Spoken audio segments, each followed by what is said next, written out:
Hello ninth standard, welcome to the concept. और मैं एक ऐसा क्वेश्चन आपके सामने सॉल्व करने जा रहा हूँ जो मेरा पर्सनली फेवरेट है और आपको भी काफी अच्छा लगेगा। तो let's begin to solve this question. तो यहाँ पे आपको दे रखा है there are 25% in the tent. एक टेंट है और उस टेंट के अंदर कितने लोग बैठे हुए हैं? 25 लोग बैठे हुए हैं। नीचे बेस वाले इलाके में, हवे में तो कोई बैठेगा नहीं, वो भी इसलिए ना ना आप नीचे 25 लोग बैठे हुए हैं, बराबर।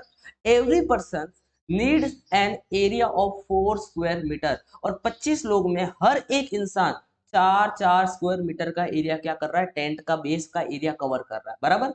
The ground inside the tent, if the height of tent is 18 metre. जो टेंट का हाइट है वो कितना है? टेंट का हाइट कितना है? 18 मीटर। यहाँ पे सेंटीमीटर हो गया है मेरे से, लेकिन वो टेंट का हाइट कितना है? टेंट का हाइट है 18 मीटर का।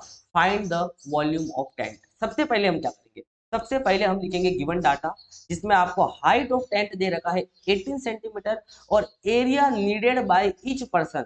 हर एक इंसान ने कितना एरिया कवर किया है? 4 स्क्वायर यूनिट का। बात समझ में आ गया? या 4 स्क्वायर मीटर का। ठीक है। अब यहाँ पे आगे की बात करते हैं। हमें फाइंड आउट क्या करना है? हमें फाइंड आउट करना है वॉल्यूम। क्या फाइंड आउट करना है हमें? वॉल्यूम। अब आप सभी को पता होगा टेंट किस तरीके का दिख रहा है? टेंट कोन के शेप का दिख रहा है। तो वॉल्यूम ऑफ कोन क्या होता है? तो वॉल्यूम ऑफ कोन हो जाता है 1/3 पाई r स्क्वायर h। ठीक है। अब इस क्वेश्चन को धीरे से हम लोग वो फॉर्मूला अप्लाई करके सॉल्व करने की कोशिश करते हैं। Okay, let's begin. अगर आपको मेरे से पहले आंसर इसका पता है या सॉल्व करने आता है तो जल्दी सॉल्व करके कमेंट सेक्शन में आंसर बता दो। मैं शुरू करता हूँ। सो सॉल्व करना। अब यहाँ पे देखो, अपने को फाइंड क्या करना है? हमें फाइंड करना है इसका वॉल्यूम, बराबर। अब वॉल्यूम के लिए हमें क्या क्या चाहिए? वॉल्यूम के लिए हमें आर पता होना चाहिए और एच पता होना चाहिए। आर का मतलब क्या होता है? आर का मतलब होता है, आपको यहाँ पे डायग्राम में दिख रहा होगा, that is radius of base of the cone. और एच मतलब क्या होता है? मीटर में या सेंटीमीटर में नहीं। एच मतलब क्या होता है? Height of cone. यहाँ तक समझ में आया? यहाँ पे हमें आर के बारे में डायरेक्ट नहीं लिया हुआ, आर के डायरेक्ट में इनडायरेक्टली यहाँ पे बात की हुई। अभी आपको पता है पहले हमें वॉल्यूम निकालने के लिए आर फाइंड करना पड़ेगा, और जैसे ही आपको आर मिल जाएगा तो आप यहाँ पे वॉल्यूम फाइंड आउट कर सकते हो। तो आर से होते हुए हमें वॉल्यूम की तरफ बढ़ना है। ये क्लियर हो गया अभी आपको? तो कैसे फाइंड करेंगे?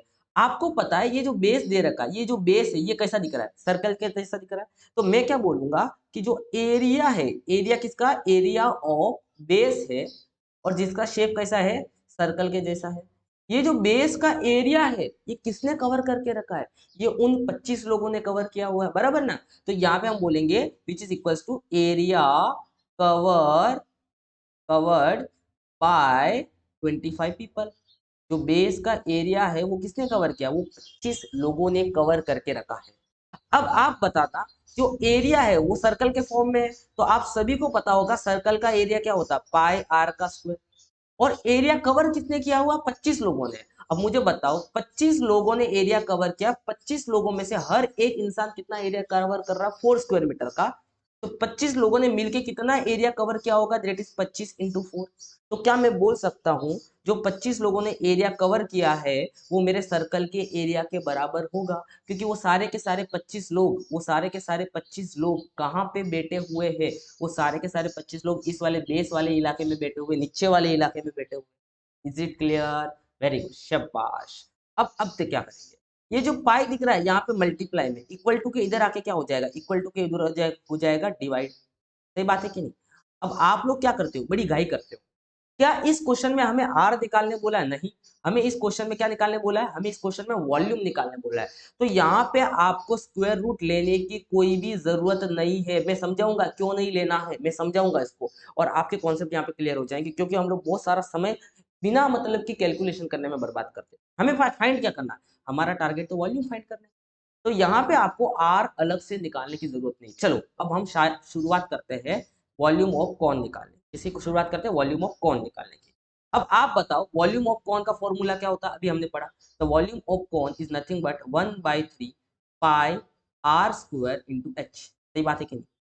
ठीक है। अब देखो ये 1/3 हो गया, ये आपका पाई है। Can you tell me the value of r square? Can you tell me the value of r square? Yes, यहाँ पे आर स्क्वायर का तो वैल्यू चाहिए ना। कहाँ पे आपको आर का वैल्यू चाहिए? आर स्क्वायर का वैल्यू चाहिए, और आर स्क्वायर का वैल्यू है हमारा 25 × 4 and can you tell me the value of h? और एच हमें गिवन दे रखा था which is equal to 18 metre. तो यहाँ पे हम लिख देंगे 18। अब ध्यान देना, पाई से पाई क्या हो जाएगा? कट। यहाँ तक क्लियर है? अब देखो 3 1 जा 3 6 जा। अब यहाँ पे क्या क्या बच गया है वो आपको सिर्फ लिखना है। देखो यहाँ पे 25 बच गया, यहाँ पे 4 बच गया और यहाँ पे क्या बच गया, 6 बच गया। तो यहाँ पे हम लिख देंगे 25 इंटू 4 इंटू 6। बात समझ में आ गया? अब आप बताओ 25 इंटू 4 कितना होता है, 100, और 100 इंटू 6 कितना होता है, 600। अब तक क्वेश्चन खत्म नहीं हुआ। सबसे इंपॉर्टेंट काम जो हर एक स्टूडेंट करना भूल जाता, मैक्सिमम स्टूडेंट करना भूल जाता है, दैट इज द यूनिट लिखना। अब आपको पता है वॉल्यूम हमने फाइंड आउट किया है, और वॉल्यूम का यूनिट हमेशा क्या होता है, क्यूब में होता है। किस में होता है, क्यूब में।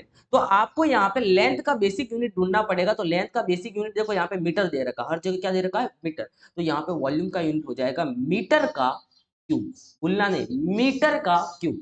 And this is what, volume of tent. I hope so ये क्वेश्चन मैंने सही किया होगा। अगर आपको पसंद आया है ये सेशन तो वीडियो को लाइक करना, और आपको कमेंट सेक्शन में बताना कि आप क्या इस तरीके से पढ़ना पसंद करोगे, क्या ये तरीका आपको पसंद आ रहा है। मैं नए नए तरीके ट्राई कर रहा हूँ, कौन सा तरीका आपको सबसे ज्यादा पसंद आएगा उसमें ज्यादा कंटेंट आप तक प्रोवाइड करने की कोशिश करूंगा। और आपके लिए मैं एक चैलेंजिंग सवाल अभी देने वाला हूँ स्पीयर के बारे में। यहाँ पे एक चैलेंजिंग सवाल है कि रेडियस ऑफ स्पीयर दे रखा है 4 मीटर का। क्या दे रखा है, 4 मीटर।